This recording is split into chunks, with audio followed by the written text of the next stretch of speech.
Such is the law which moves to righteousness, which none at last can turn aside or stay.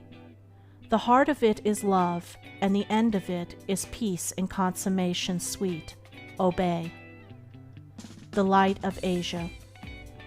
So haply when thy task shall end, the wrong shall lose itself in right, and all thy weekday Sabbaths blend with the long Sabbath of the light. Whittier. Life has many happy endings, because it has much that is noble and pure and beautiful. Although there is much sin and ignorance in the world, many tears and much pain and sorrow, there is also much purity and knowledge, many smiles and much healing and gladness.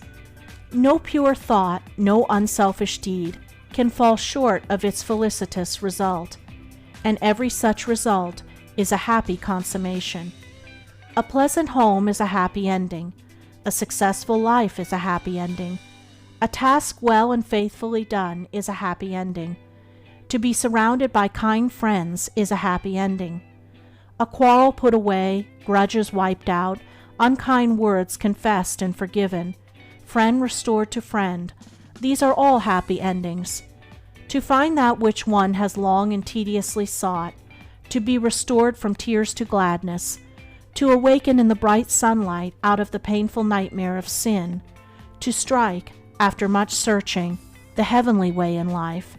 These are, indeed, blessed consummations. He who looks for, finds, and enters the byways which I have indicated will come to this one without seeking it, for his whole life will be filled with happy endings. He who begins right and continues right does not need to desire and search for felicitous results. They are already at hand. They follow as a consequence. They are the certainties, the realities of life. There are happy endings which belong solely to the material world. These are transient, and they pass away. There are happy endings which belong to the spiritual world. These are eternal, and they do not pass away. Sweet are companionships, pleasures, and material comforts, but they change and fade away. Sweeter still are purity, wisdom, and the knowledge of truth, and these never change nor fade away. Wherever a man in this world can take his worldly possessions with him, but he soon must part company with them.